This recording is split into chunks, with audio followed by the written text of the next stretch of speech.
تو چنگیز خان اٹھا ہے کہ 610 میں، اور اس نے تباہی کا ایک ایسا ریلا اس کے ساتھ تھا، ہر چیز کو خس و خاشاک کی طرف بہا کر لے گی۔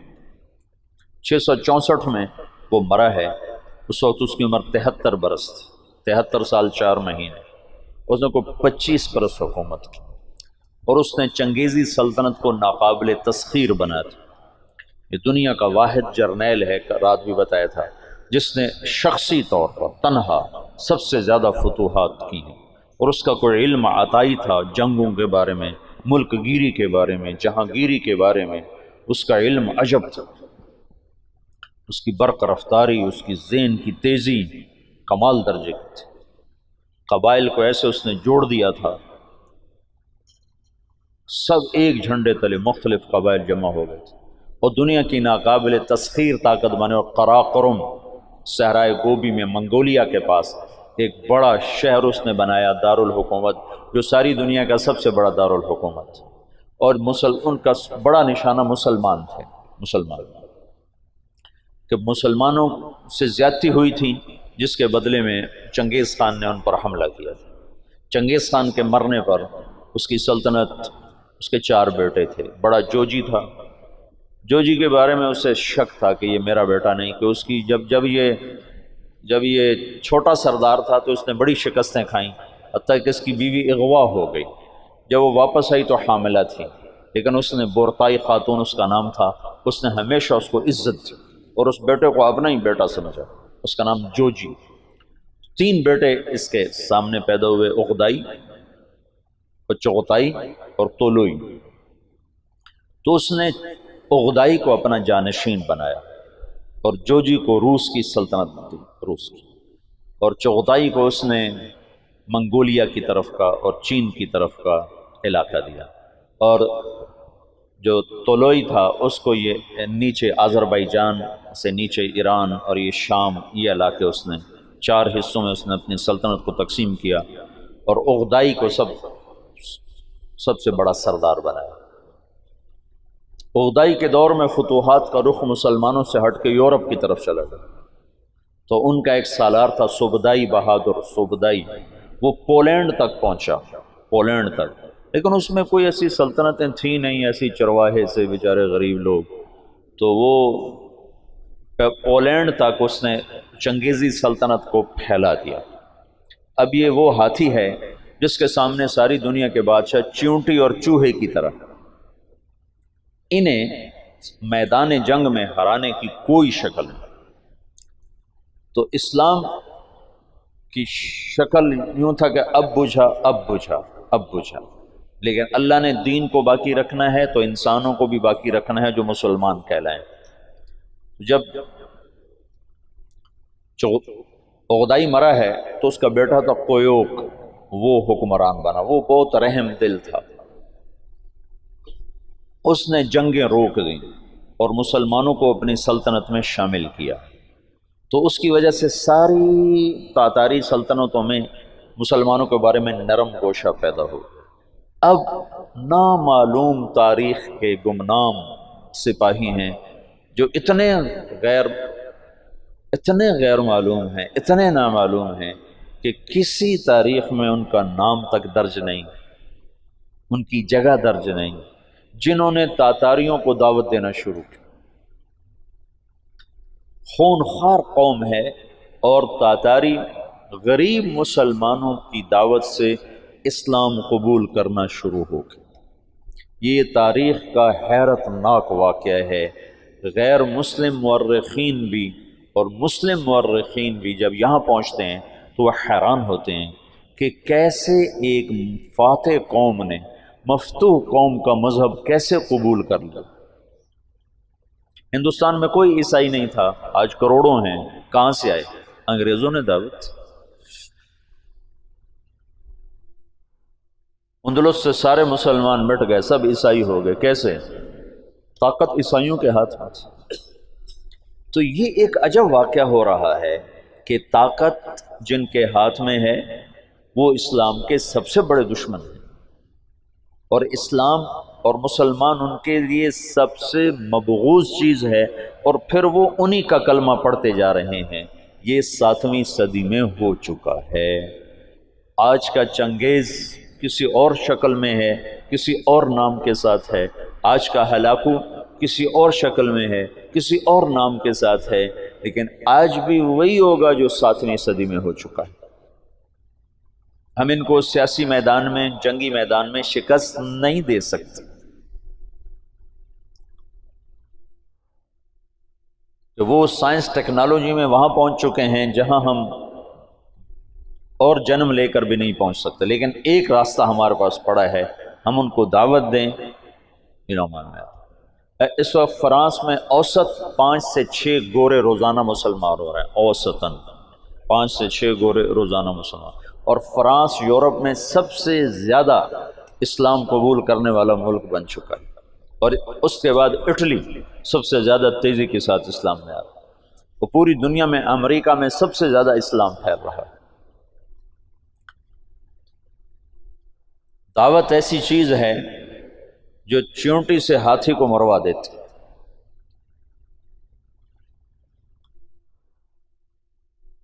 اس کی نرمی سے کچھ دل نرم ہوئے اور اسلام داخل ہونا شروع ہوا۔ تو کویوک جب مرا ہے تو اس کا بعد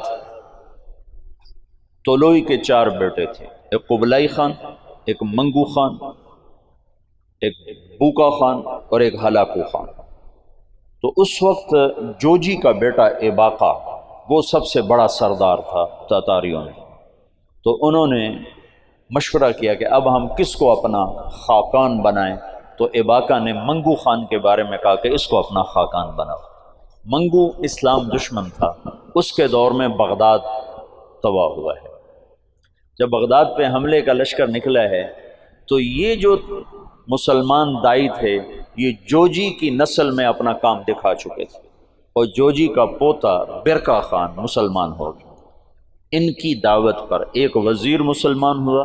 وزیر کو جب موقع ملتا برکا خان کو اسلام کے فضائل سناتا، اس کو باتیں بڑی اچھی لگتی، پھر وہ پوچھتا تمہیں یہ باتیں کون بتاتا ہے؟ تو پھر وہ بڑے مناسب طریقے سے کہتا کہ یہ مسلمانوں کا دین ہے، یہ مسلمان بتاتے ہیں۔ پھر اس نے کہا مجھے مسلمانوں کا کوئی وفد ملاؤ۔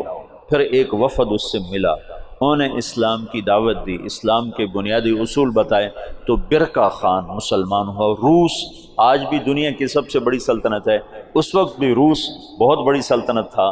تو جتنا روسی مغل تھا اور چنگیزی تھا وہ برکا خان کی برکت سے سارے کا سارا مسلمان ہو گیا، کوئی تلوار نہیں۔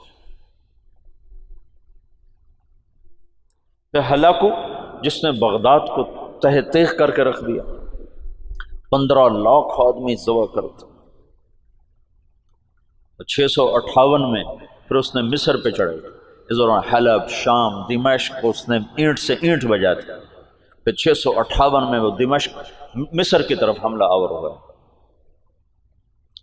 تو مصر پر اور ہندوستان پر، حالانکہ یہ دونوں ملک کے لوگ کو اتنے دلیر نہیں تھے جتنے کہ شام، عراق، یہ جو جنگجو قومیں تو یہاں تھی، عرب، اور مصر تو مخلوط قوم تھی، ہندوستان مخلوط قومیں تھیں، لیکن کوئی اللہ کی قدرت ہے، نہ ہندوستان پہ مغل حاوی ہو سکے نہ مصر پہ حاوی ہو سکے۔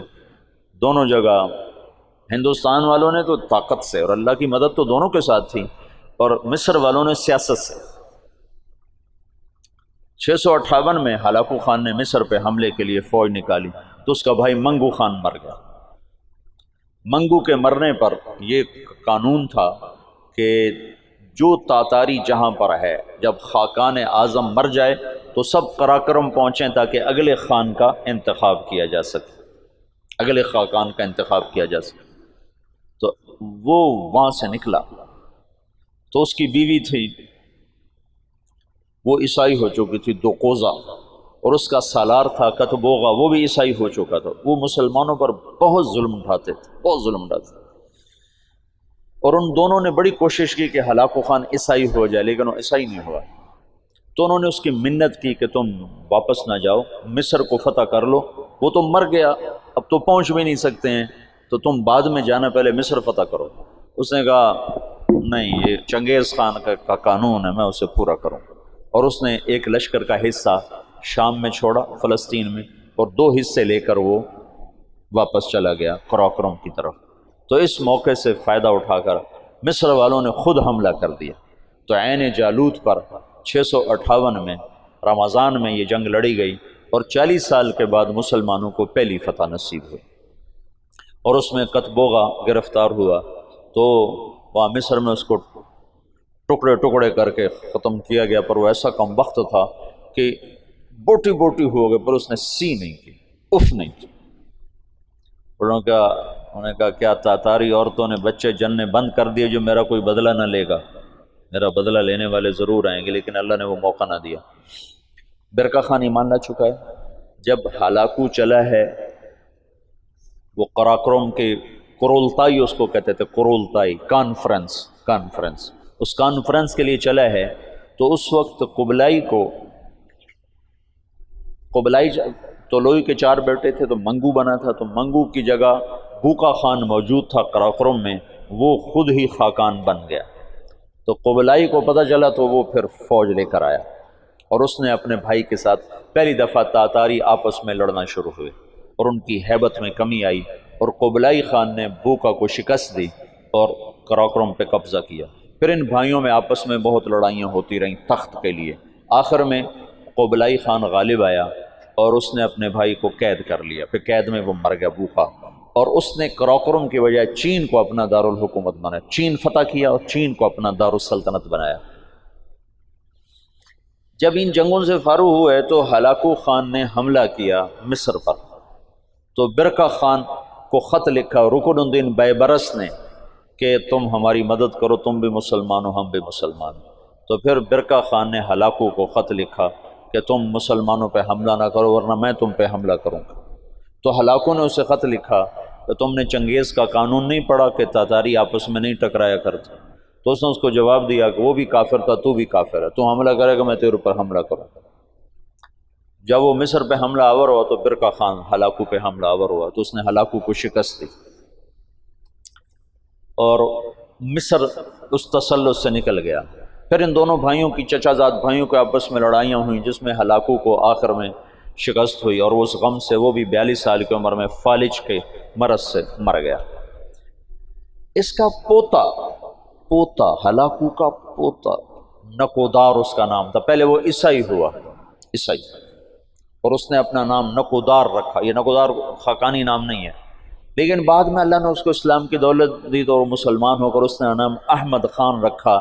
ہلاکو کی نسل میں اسلام داخل ہو گیا، کوئی تلوار نہیں چلی۔ کون گمنام تھے جنہوں نے ان کو دعوت دی؟ تبلیغ کی طاقت بتا رہا ہوں۔ یہ جو جوشیلے لوگ ہیں نا تحریکوں، ایک تبلیغ سے کیا ہوگا، صرف تبلیغ سے کیا ہوگا، نری تبلیغ سے کیا ہوگا، نرے بستر اٹھانے سے کیا ہوگا، یہ بتا رہا ہوں کہ نری تبلیغ سے کیا ہوا۔ 7ویں صدی کے چنگیز کلمہ پڑھ گئے، آج کے چنگیز بھی کلمہ پڑھیں گے، زندہ رہو گے تو دیکھو گے۔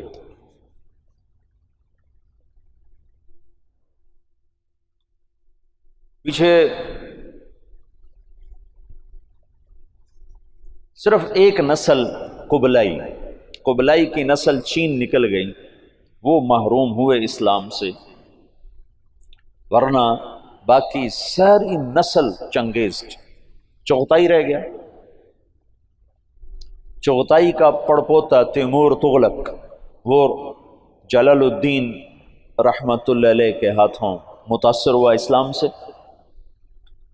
اور ان کے بیٹے رشید الدین کے ہاتھوں اس نے کلمہ پڑھا۔ وہ اس وقت منگولیا کی طرف حکمران تھے۔ تو یہ آخری تاتاریوں کا قلعہ باقی تھا، تو اس میں ایک آدمی نے سراغ کیا، ایک آدمی رشید الدین، جلال الدین رشید الدین۔ تیمور تغلق شکار کو نکلا، تو آگے جلال الدین مل گئے راستے میں، تو ان مسلمانوں کی شکل حلیہ تو پہچانا جاتا کہ یہ مسلمان مل گیا، آج تو میرا دن خراب گزرے گا۔ کہنے لگا تم سے تو ہمارا کتا ہی اچھا ہے۔ تو جلال الدین کہنے لگے ہاں واقعی اگر میں ایمان پہ نہ مروں تو تیرا کتا ہی اچھا ہے۔ تو تیمور کہنے لگا ایمان کیا ہوتا ہے؟ تو انہوں نے اس کو دعوت دی، اس کا ایسے دل پہ پڑی، کہنے لگا ابھی میں ولی عہد ہوں، جب بادشاہ بنوں نا تو مجھے ملنے آنا۔ ان کے ولی عہد بادشاہ بننے سے پہلے جلال الدین رحمۃ اللہ علیہ کا انتقال ہو گیا۔ انہوں نے اپنے بیٹے رشید الدین سے فرمایا کہ جب تو سنے تیمور بادشاہ بنا ہے تو جا کے اسے میرا پیغام دینا۔ یہ پہنچے اس کے بادشاہ بننے پر، تو اس تک رسائی نہیں ہو سکی، بڑی کوشش کی، کسی نے دربار میں جانے نہیں دیا۔ تو انہوں نے ایک دن کیا کیا، اس کے محل کے قریب جا کر، یہ سورج کی پوجا کرتے تھے، تو سورج نکلنے والا تھا تو انہوں زور سے اذان دی، تو تیمور کے کانوں میں آواز پڑی، عجب، ان کا یہ کون کیا کہہ رہا ہے؟ نہ آشنا آواز نہ آشنا کلمات کا، پکڑو اسے۔ تو پکڑ کے لایا گیا تو پتہ چلا کہ جو رشید الدین صاحب ہیں، جلال الدین کے بیٹے ہیں، انہوں نے دعوت دی، اس نے کلمہ پڑھا، اس نے اپنے وزراء کو بلایا کہ میں مسلمان ہو چکا ہوں، تم میرے ساتھ کلمہ پڑھو، وہ بھی مسلمان ہو۔ پھر اس نے اپنے سالار کو بلایا کہ میں مسلمان ہو چکا ہوں، تم بھی مسلمان ہو۔ اس نے کہا یہ میرے غلام سے لڑائی لڑے، کشتی کرے، اگر یہ اس کو گرا دے تو میں کلمہ پڑھ لوں گا۔ تو تیمور نے کہا تم دلائل سنو، تم کشتی کو اسلام کے ساتھ کیا جوڑتے ہو؟ انہوں نے کہا میں لڑائی کی دلیل جانتا ہوں، اس کے علاوہ کوئی دلیل جانتا نہیں۔ اس کے غلام کا نام تھا جراش، اور وہ کیا بلا تھی، وہ 5 سالہ اونٹ کو جو بیٹھا ہوتا تھا اس کو دونوں ہاتھوں پہ اٹھا کر یوں لے جاتا تھا۔ 5 سال کے اونٹ کو، تم سے یہ سلیپنگ بیگ نہیں اٹھائے جاتے 5 سالوں۔ اب اس کے ساتھ رشید الدین صاحب کیا لڑیں گے؟ تو انہوں نے کہا نہیں میں لڑوں گا انشاءاللہ، کشتی کروں گا کل اس کے ساتھ۔ اگلے دن سارا شہر اکٹھا ہو گیا، انہوں نے رات کو اللہ سے بات کر لی، جو تو نے ان کو ایمان دینا ہے تو مجھے جتا دے، نہیں دینا تو میں اس کے سامنے کچھ بھی نہیں۔ تو اگلے دن وہ بڑا اکڑتا ہوا اور ہنستا ہوا میدان میں اترا، جو گئی آگے ماڑکو سے وہ ہاتھی سا، تو جب دونوں آمنے سامنے ہوئے تو انہوں نے اس کے قریب جا کر ایک ہلکا سا اس کے سینے پر اللہ اکبر یوں ایک مکہ مارا، اللہ اکبر، تو وہ 4 کلابازیاں کھا کے زمین پہ گرا، دڑل دڑل دڑل دڑ بوجھا گرا۔ تو سارا مجمع حیران پریشان ہو گیا۔ تو اس کے سالار نے کہا مان گیا، اسلام میں طاقت ہے، اسلام میں طاقت، کلمہ پڑھا دو۔ اس تیمور کی قبر پر آج بھی لکھا ہوا ہے یہ وہ بادشاہ ہے جس کے ہاتھ 10 لاکھ انسان مسلمان ہوئے، 10 لاکھ۔ نہ وہ شیخ المشائخ ہیں، نہ وہ کوئی صوفیاء میں سے، نہ کوئی علماء میں سے، اور اس کے پیچھے دعوت ہے کمزور انسان کی۔ اور کچھ عرصے کے بعد سوائے قبلائی کی نسل کے باقی ساری تاتاری قوم مسلمان ہو چکی تھی۔